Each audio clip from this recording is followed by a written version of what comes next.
विद्यार्थी मित्रांनो, नमस्कार. वर्ग 11वी, विषय इतिहास याच्यामधला आज विद्यार्थी मित्रांनो, आपण प्रकरण दुसरे भारतातील आद्य नगरे या विषयाच्या संदर्भामध्ये आपण माहिती पाहणार आहोत. तर मित्रांनो, भारतामधली आद्य नगर कशा पद्धतीने विकसित झाली त्याचा इतिहास आपल्याला या ठिकाणी काय करायचा आहे, थोडक्यात बघायचा आहे. तर भारतातली आद्य नगर या ठिकाणी पाहत असताना आपण या ठिकाणी हडप्पा संस्कृतीची काही वैशिष्ट्ये जाणून घेण्याचा काय करणार आहोत, प्रयत्न करणार आहोत. तर हडप्पा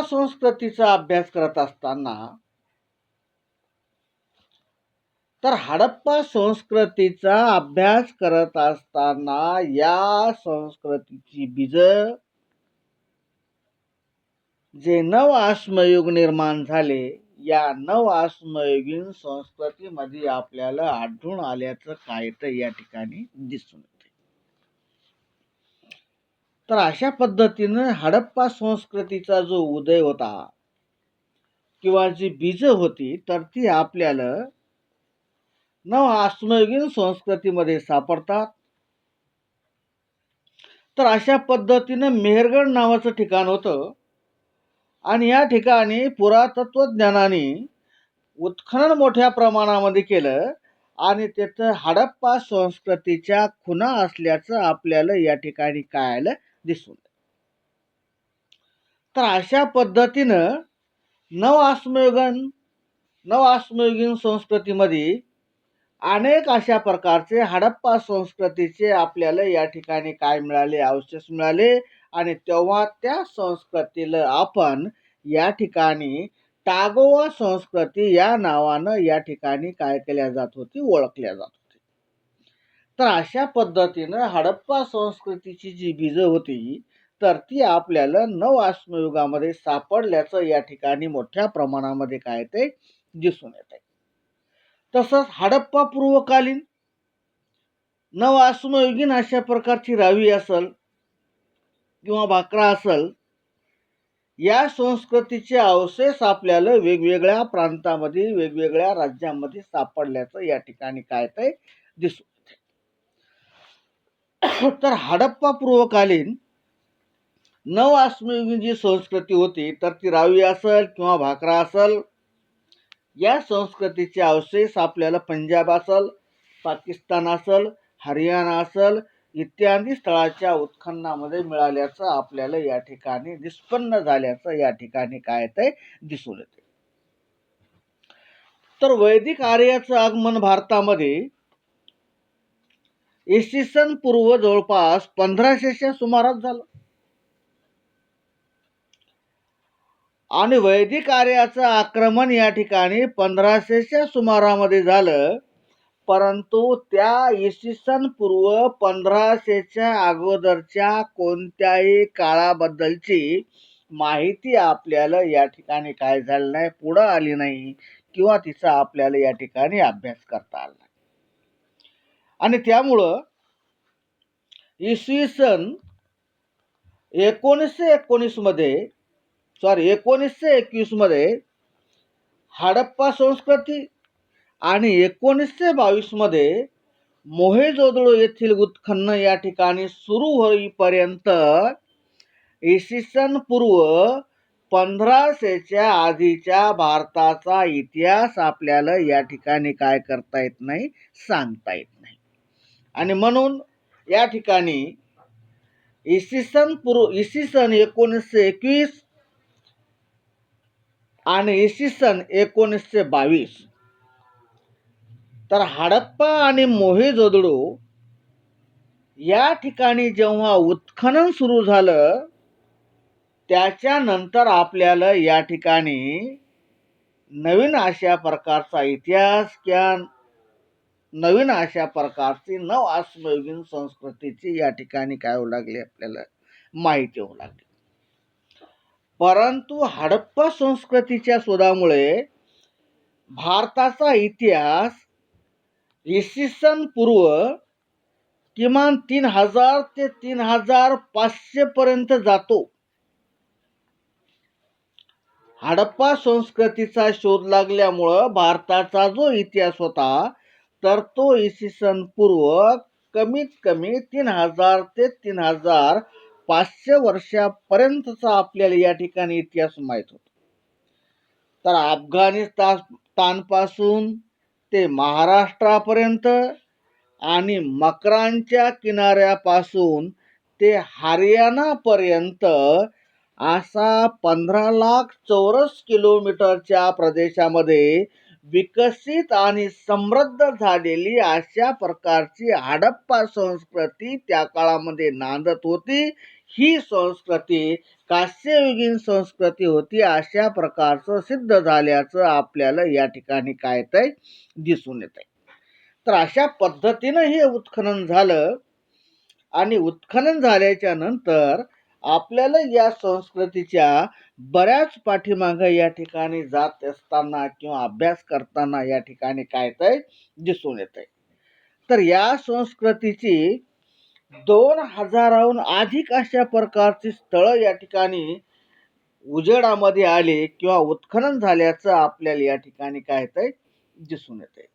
मग याच्यामध्ये हडप्पा असेल, याच्यामध्ये मोहेंजोदडो असेल, याच्यामध्ये कालीबंगन असेल, याच्यामध्ये लोथल असेल, धोळुवीरा असेल, राखीगड असेल, यासारख्या विस्तृत नगराच्या उत्खननामधून प्रकाशात आलेले जे अवशेष होते तर ते हडप्पा संस्कृतीच्या गत वैभवाची आपल्याला या ठिकाणी साक्ष देताना काय येते दिसून येते. तर अशा पद्धतीनं जसं उत्खनन झालं तसं अशा पद्धतीचे नवीन नवीन स्थळं या ठिकाणी निर्माण झाल्याचे किंवा उत्खननामध्ये आपल्याला ठिकाणं या ठिकाणी आढळून आल्याचे या ठिकाणी काय होतंय दिसतंय. आणि त्या पुराव्याच्या आधारे आपण या ठिकाणी हडप्पा संस्कृतीचं गतवैभव कशा पद्धतीचं होतं हे आपल्याला या ठिकाणी काय करता येतंय मित्रांनो सांगता येतंय. तर हा जो इतिहास जे आहे या नगराचा जो इतिहास आहे तर तो 3 कालखंडामध्ये विभागला गेलेला आहे. तर मग या नगराचा इतिहास 3 कालखंडामध्ये कशा पद्धतीने विभागला गेला, ते 3 कालखंड कोणत्या प्रकारचे आहेत तर याच्यामध्ये विद्यार्थी मित्रांनो पहिला जो कालखंड आहे तर तो पूर्व हडप्पा संस्कृतीचा कालखंड. पहिला जो कालखंड आहे तर तो पूर्व हडप्पा संस्कृतीचा कालखंड. त्याच्यामध्ये दुसरा जो कालखंड आहे तर तो प्रगल्भ नागरी हडप्पा संस्कृतीचा कालखंड आहे.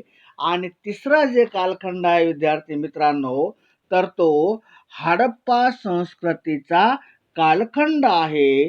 अशा प्रकारचे आपल्याला या हडप्पा संस्कृतीचे एकूण 3 कालखंड असल्याचं या ठिकाणी काय येतंय दिसून येतंय.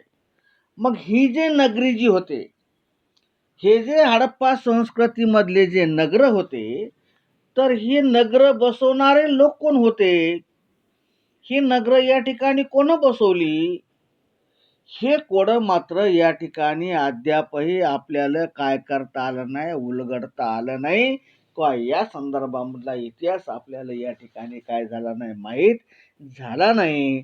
आणि म्हणून हडप्पा संस्कृतीच्या नगरामध्ये खालील प्रकारची प्रकर्षानं वैशिष्ट्ये आपल्याला या ठिकाणी काय येतात दिसून येतात. तर हडप्पा संस्कृतीची खालील वैशिष्ट्ये मग कोणत्या प्रकारची होती तर त्या वैशिष्ट्यांचा आपल्याला या ठिकाणी प्रामुख्यानं काय करायचं आहे अभ्यास करायचा आहे. तर हडप्पा संस्कृतीचं पहिलं अशा पद्धतीचं जे वैशिष्ट्य होतं तर ते सुव्यवस्थित नगर रचना. तर हडप्पा संस्कृतीचं पहिलं वैशिष्ट्य काय होतं की सुव्यवस्थित अशा प्रकारची नगर रचना. जेव्हा उत्खनन झालं आणि उत्खनन केल्याच्या नंतर या नगराची जेव्हा रचना पाहिली तेव्हा या ठिकाणी अशा पद्धतीचं आपल्याला दिसून आलं की या हडप्पा शहरामध्ये पक्क्या विटांचे बांधलेले मोठमोठे अशा प्रकारचे स्नानगृह होते. नुसते स्नानगृह नसून त्या ठिकाणी मोठमोठे स्वच्छतागृह या ठिकाणी बांधलेले होते. तसेच त्या ठिकाणी मोठ्या प्रमाणामध्ये विहिरी खोदलेल्या या ठिकाणी दिसून येतात. तर या सर्व सोयींनी युक्त अशा प्रकारची विशाल घरं आपल्याला या हडप्पा नगरीमध्ये काय येतात, दिसून येतात. एवढंच नाही तर त्या ठिकाणी धान्याची वेगवेगळी अशा प्रकारचे कोठार दिसून येतात. सार्वजनिक भव्य अशा प्रकारच्या इमारती आपल्याला या ठिकाणी दिसून येतात. त्या ठिकाणी हे घर बांधण्यासाठी किंवा स्नानगृह बांधण्यासाठी किंवा स्वच्छतागृह बांधण्यासाठी त्या ठिकाणी पक्क्या विटांचं बांधकाम केल्याचं आपल्याला या ठिकाणी काय येतंय, दिसून येतंय. आणि हे जे बांधकाम होतं तर ते इंग्लिश ब्रँड पद्धतीचं बांधकाम असल्याचं आपल्याला या ठिकाणी काय येतंय, दिसून येतंय. तर इंग्लिश ब्रँड म्हणजे मग नेमकं काय, तर हे बांधकाम करत असताना 2 उभ्या इटा आणि 2 आडव्या इटा अशा पद्धतीनं हे बांधकाम त्या काळामध्ये केल्याचं आपल्याला दिसून येतंय. आणि या कामाचं वैशिष्ट्य आपल्याला या ठिकाणी अशा पद्धतीनं सांगता येतंय की ज्या प्रदेशामध्ये भूकंप होत असतात अशा प्रदेशामध्ये अशा पद्धतीचं केलेलं बांधकाम हे अतिशय मजबूत अशा प्रकारचं असतं. आणि म्हणून ज्या ज्या प्रदेशामध्ये भूकंप होत असतात अशा प्रदेशामध्ये अशा प्रकारचं बांधकाम हे मानवी वस्तीसाठी अत्यंत उपयोगी असल्याचं आपल्याला या ठिकाणी काय ते विद्यार्थी मित्रांनो दिसून येते.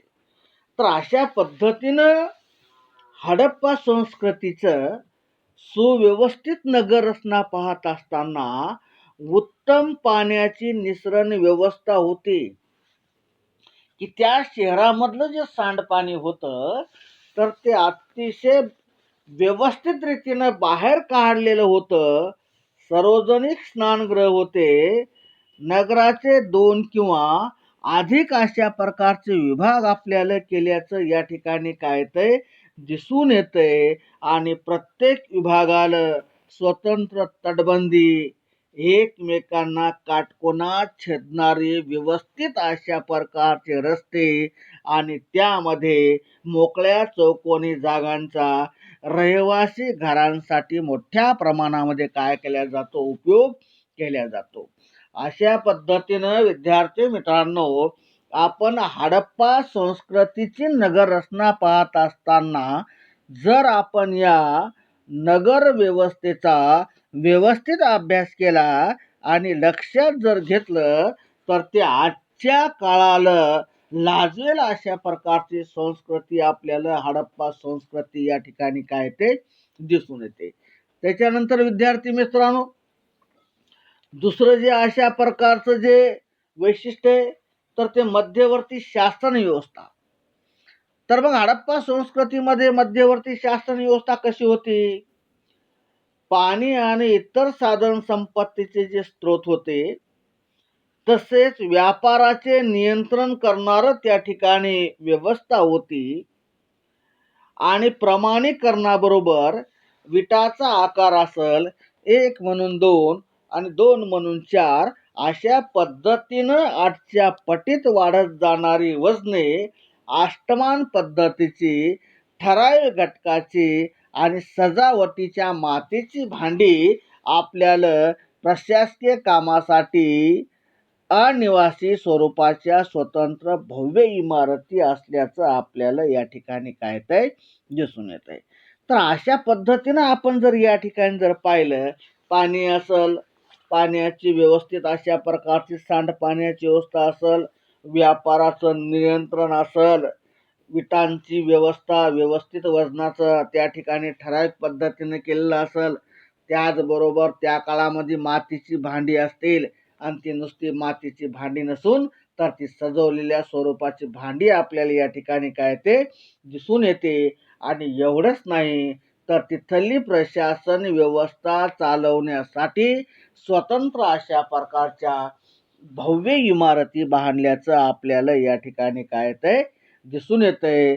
म्हणजेच या ठिकाणी जर मध्यवर्ती प्रशासन व्यवस्था जर पाहिली तर हडप्पा संस्कृतीमध्ये त्या काळामध्ये प्रशासन व्यवस्था होती, यावरून हे निश्चित अशा प्रकारचं सिद्ध होत असताना आपल्याला या ठिकाणी काय येतंय दिसून येतंय. त्याच्यामधलं हडप्पा संस्कृतीचं तिसरं अशा प्रकारचं वैशिष्ट्य आपण या ठिकाणी पाहत असताना समाज व्यवस्था. की समाज व्यवस्था तिथली कशी होती तर अधिकारदर्शक सामाजिक उतरण त्या ठिकाणी असल्याचं आपल्याला या ठिकाणी काय येतंय दिसून येतंय. विशेष कौशल्य प्राप्त असलेल्या कारागिराचं कौशल्य की या संस्कृतीमध्ये समाज जीवन पाहत असताना वेगवेगळ्या प्रकारचे असणारे जे कारागीर होते तर त्या कारागिरामध्ये एक प्रकारचं कौशल्य असल्याचं दिसून येतंय. व्यावसायिक वेगवेगळ्या प्रकारचे वर्ग असल्याचं आपल्याला दिसून येतंय. तर अशा पद्धतीनं या ठिकाणी श्रद्धा प्रणाली आणि त्यांच्याशी निगडीत असलेल्या वस्तू आणि वास्तू, वेगवेगळी दफनस्थळं, मृत्यूनंतरच्या विधीचे पुरावे आपल्याला या ठिकाणी काय होतात दिसून येतात. म्हणजे त्या काळामधली नेमकी समाज व्यवस्था कशी होती या समाज व्यवस्थेचे अनेक पुरावे आपल्याला या हडप्पा संस्कृतीच्या वैशिष्ट्यामध्ये आपल्याला या ठिकाणी काय येतात दिसून येतात. त्याच्यानंतरचं जे हडप्पा संस्कृतीचं जे वैशिष्ट्य आहे तर ते विद्यार्थी मित्रांनो आर्थिक व्यवस्था. तर आता ही आर्थिक व्यवस्था कशा पद्धतीनं होती तर त्या काळामध्ये व्यापार केला जायचा. व्यापार करण्यासाठी मोठ्या प्रमाणावर उत्पादन केले जायचं. मग व्यापार त्या काळामध्ये कोणत्या प्रकारचा केला जायचा तर त्या काळामध्ये हडप्पा संस्कृतीमध्ये सुबक अशा प्रकारची मातीची भांडी बनवल्या जात होते. मग सोने असतील, चांदी असल, तांबे असल, कांस्य असल, या धातूंचा मोठ्या प्रमाणामध्ये त्या काळामध्ये काय केला जायचा उपयोग केला जायचा. एवढंच नाही तर वेगवेगळ्या प्रकारचे सौंदर्यमणी, वेगवेगळ्या प्रकारच्या मूर्ती याचं त्या काळामध्ये मोठ्या प्रमाणामध्ये काय केल्या जायचं उत्पादन केल्या जायचं. आणि यापासून हडप्पा संस्कृतीमधल्या लोकांची मोठ्या प्रमाणामध्ये व्यापार केल्यामुळं आर्थिक व्यवस्था या व्यापाराच्या माध्यमातून आपल्याला या ठिकाणी काय ते दिसून येते. तर वस्तूचं उत्पादन करणारी स्वतंत्र अशा प्रकारचे कारखाने होते. तर वस्तूचं उत्पादन करणारे कारखाने होते. म्हणजे त्या काळामध्ये हडप्पा संस्कृती किती भव्य असेल याचा आपल्याला या ठिकाणी अंदाज येतो. तिथला कामगार वर्ग आपल्याला दिसून येतो. त्या ठिकाणी मोठ्या प्रमाणामध्ये असणारा कारागिरांचा वर्ग आपल्याला दिसून येतो. आणि अशा पद्धतीनं त्या काळामध्ये वास्तू आणि वस्तूचे स्वतंत्र अशा प्रकारचे विभाग त्या काळामध्ये निर्माण करण्याचं आपल्याला या ठिकाणी काय येतंय दिसून येतंय. तर अशा पद्धतीनं जर आर्थिक व्यवस्था जर आपण तिथली पाहिली तर अतिशय सुव्यवस्थित आर्थिक व्यवस्थेचं नियोजन केल्याचं आपल्याला या ठिकाणी काय येतंय दिसून येतंय. अंतर्गत आणि दूरच्या प्रदेशामध्ये केल्या जाणारा भरभराटीचा व्यापार आपल्याला या ठिकाणी काय येतो दिसून येतो. की आपल्या प्रदेशामध्ये व्यापार करत असताना हे लोक या ठिकाणी एवढ्यावरच थांबले नाही तर बाहेरच्या प्रांतामध्ये सुद्धा त्यांचा व्यापार या ठिकाणी मोठ्या प्रमाणामध्ये चालत होता. आणि म्हणून हडप्पा संस्कृतीच्या लोकांचं जीवन आर्थिक भरभराटीला आल्याचं आपल्याला या ठिकाणी काय येतंय दिसून येतंय. तसंच त्या ठिकाणची शासकीय यंत्रणा असणारी आपल्याला दिसून येतंय. नुसती शासकीय यंत्रणाच नव्हती तर व्यापारावर त्या काळामध्ये नियंत्रण केल्याचं हडप्पा संस्कृतीमध्ये आपल्याला या ठिकाणी काय येतंय दिसून येतंय. आणि ही हडप्पा संस्कृतीची जेव्हा आपण वैशिष्ट्ये पाहतो तेव्हा ही हडप्पा संस्कृती किती प्रगत अशा प्रकारची अवस्थेमध्ये होती, नवआत्मयुगीन अवस्थेमध्ये होती. अशा प्रकारचं आपल्याला या वैशिष्ट्यावरून या ठिकाणी मोठ्या प्रमाणामध्ये काय येतंय, दिसून येतंय.